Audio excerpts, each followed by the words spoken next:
Dear friends, ஒரு மனிதனால் தான் செய்யும் அயோக்கியத்தனத்திற்கும் மன்னிக்கவே முடியாத தவறுகளுக்கும் கொலைகளுக்கும் கோடி கோடியாய் கொள்ளையடிப்பதற்கும் எல்லா விதமான ஆர்குமெண்ட்டுகளையும் ரேஷனலைசேஷன்களையும் பிலாசபிகளையும் சொல்லி அந்த எல்லா அயோக்கியத்தனங்களையும் நியாயப்படுத்த முடியும் என்பதால் புத்தரின் பின்வரும் சூத்ரா மிகவும் முக்கியத்துவம் பெறுகிறது. தாம் செய்கிற தவறுகளை தவறே இல்லை என்று சொல்வதோடு விட்டுவிடுவதில்லை. நான் பெரிய பெரிய காரியங்களை அல்லவா சாதித்துக் கொண்டிருக்கிறேன் என்று சப்பை கட்டுவதிலும் நொண்டி சாக்கு சொல்வதிலும் மனிதன் அதி புத்திசாலி என்பதால் இந்த வீடியோவும் மிக முக்கியத்துவம் பெறுகிறது.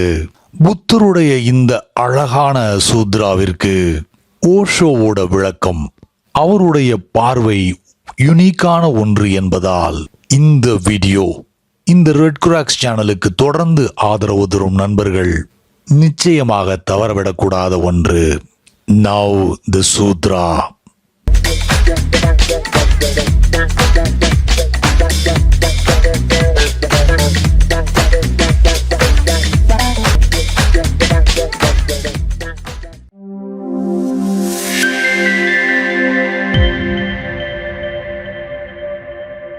நீங்கள் எந்த மாதிரியான காரியங்களை செயல்களை இதுவரை வாழ்நாளில் செய்து கொண்டிருந்தாலும் வேறு யாரும் அதற்கு பொறுப்பாக முடியாது.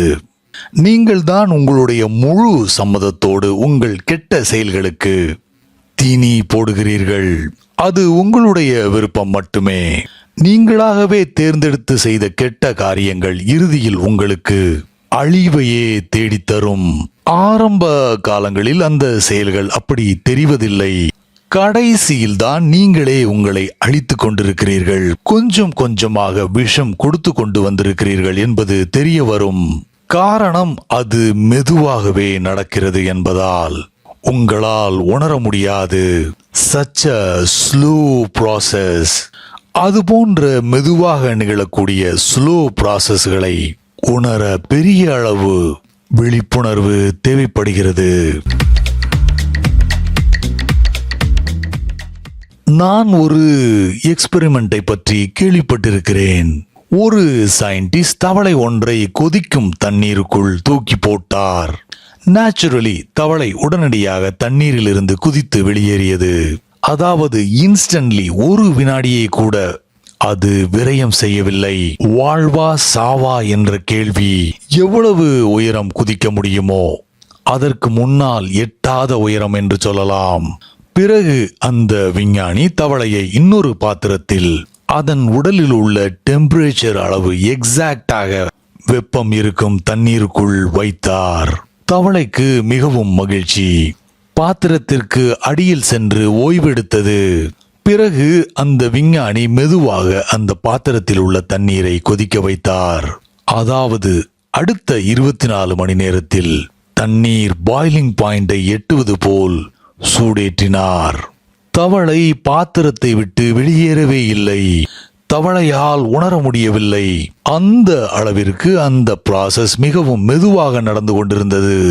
தண்ணீரின் வெப்பம் மிக மெதுவாக அதிகரித்து கொண்டிருந்தது. அதை உணர்வதற்கு புத்தரின் அவேர்னஸ் தேவை. தவளையிடம் அதை எதிர்பார்க்க முடியாது. மனிதர்களிடமும் அதை எதிர்பார்க்க முடியாது. தவளை இறந்து போனது. தண்ணீர் கொதித்து விட்டது. தவளையும் வெந்து கொண்டிருந்தது.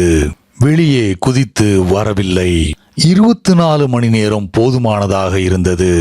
அந்த மிதமான வெப்ப அதிகரிப்பிற்கு தவளை பழகி போயிருந்தது. கொஞ்சம் கொஞ்சமாக வெப்பம் அதிகரிப்பதை கொதிக்கும் தண்ணீர் என்று தவளைக்கு பிரித்து பார்க்க தெரியவில்லை. இதுதான் உங்கள் வாழ்க்கையிலும் நடக்கிறது. தவறுகளை தவறான செயல்களை செய்து கொண்டே இருக்கிறீர்கள். ஆனாலும் சரியான முடிவை அடைவோம் என்று பலரும் நம்புகிறார்கள். Wrong means cannot help you to reach a right end. இந்த தவறான நம்பிக்கை மக்கள் மத்தியில் பரவலாக பரவி கிடக்கிறது. It is impossible to reach the right end by wrong means. நமக்கு நாமே இதெல்லாம் தவறே இல்லை என்று சொல்லிக் கொள்கிறோம். This is not mischief. I am doing something great என்று எண்ணிக்கொள்கிறோம். ஜோசப் ஸ்டாலின் ரஷ்யாவில் கோடான கோடி மக்களை கொன்று குவித்தார். தனக்கு சுத்தமான மனச்சாட்சி இருக்கிறது என்று வேறு நினைத்து கொண்டார். இத்தனை லட்சம் மனிதர்களை கொல்கிறோமே என்று கொஞ்சம் கூட அவருக்கு வருத்தம் இருந்ததாக தெரியவில்லை. உண்மையில் வேறு யாரும் இந்த அளவுக்கு கொன்று குவித்ததில்லை. அவரை பொறுத்தவரையில் அவர் ஈக்குவாலிட்டி என்கிற கிரேட் ஐடியாவை நோக்கி வேலை செய்து கொண்டிருந்தார் என்று நினைத்தார். ஒரு கிளாஸ்லெஸ் சொசைட்டியை உருவாக்குகிறோம் என்ற பெருமையில் இருந்தார். Those ideas are great. ஆனால் அவை வெறும் ஐடியாக்கள் மட்டுமே. முட்டாள்தனமான கற்பனையில் உருவான ஐடியா. அதற்காக உயிருள்ள மனிதர்களை கொன்று குவித்துக் கொண்டிருந்தார். இவர் கொன்ற மனிதர்கள் ஒன்றும் பெரிய பணக்காரர்கள் இல்லை, ஏழை மனிதர்கள்தான். சிறிய துண்டு நிலத்திற்கு சொந்தக்காரர்கள், அவ்வளவே. அதன் மீது அவர்கள் அதிக பற்று வைத்திருந்தார்கள். இருப்பது சிறிய துண்டு நிலம்தானே, அதையும் விட்டுவிட்டால் வேறு எதுவும் இல்லையே. ஆனால் அந்த மக்கள் கொல்லப்பட்டார்கள். ஆனால் ஜோசப் ஸ்டாலினோ அவர்கள் நலனுக்காகத்தானே அவர்களை கொல்கிறேன். ஏனென்றால் அந்த இடங்களை எல்லாம் நாட்டுடைமையாக்காவிட்டால், உழைக்கும் வர்க்கத்திற்கான சர்வாதிகார ஆட்சி நிகழாவிட்டால் ஏழைகளுக்கு உதவி செய்ய முடியாது என்று நினைத்தார்.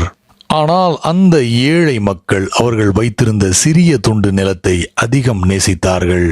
பெரும்பாலான ரஷ்ய மக்கள் ஏழைகள்தான்.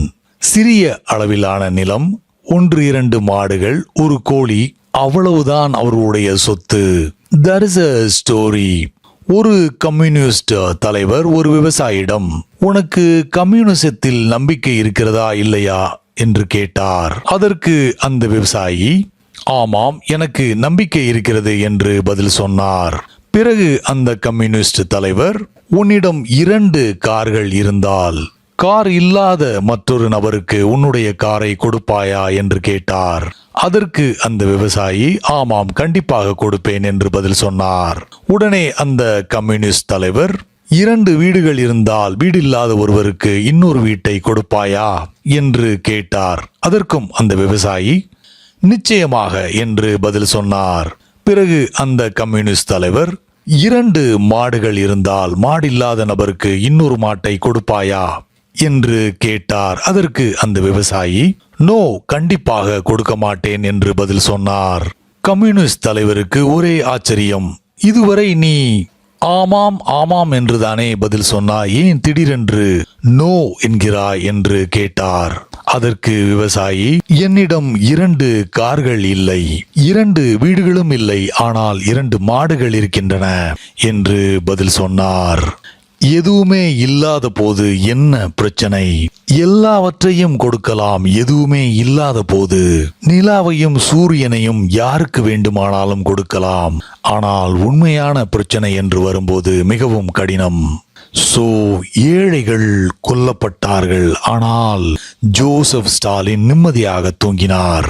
Communist ideology was also a good rationalization for him. Communism ஆத்மாவை நம்புவதில்லை. எனவே அவர் ஒருவரை கொன்றால் அவர் யாரையும் கொல்வது என்று அர்த்தமாகாது. There is nobody inside. A man is just a matter. இது இந்த கொலைகார ஜோசப் ஸ்டாலினுக்கு பெரிய உதவியாக இருந்தது. உள்ளேதான் ஒருவரும் இல்லையே, பிறகு எப்படி நாம் கொலை செய்ய முடியும்? நாம் செய்யும் எல்லா விதமான அயோக்கியத்தனத்திற்கும், தவறுகளுக்கும், எல்லா விதமான ஆர்குமெண்ட்களையும், ராஷனலைசேஷன்களையும், பிலாசபிகளையும் மக்களால் உருவாக்க முடியும். எதெல்லாம் தங்கள் வாழ்க்கையை எப்போதும் போல வாழ உதவுகிறதோ அதையெல்லாம் மக்கள் நம்ப தயாராக இருக்கிறார்கள். எதையெல்லாம் நம்ப விரும்புகிறீர்களோ அதற்கேற்றாற் போல எல்லாவித ஐடியாக்களையும் உங்களால் கண்டுபிடிக்க முடியும். உங்கள் தவறுகளை எப்படி நியாயப்படுத்துகிறீர்கள் என்று கவனியுங்கள். How you defend your wrongs, your faults. Thanks for watching. முடிந்தளவு உங்களோட நண்பர்களோட வீடியோவை ஷேர் பண்ணுங்க. உங்களுடைய விமர்சனங்களை காமெண்ட்ஸில் சொல்லுங்க. அடுத்த வீடியோவில் சீக்கிரம் உங்களை எல்லாரையும் சந்திக்கிறேன். Until then, take care. Bye.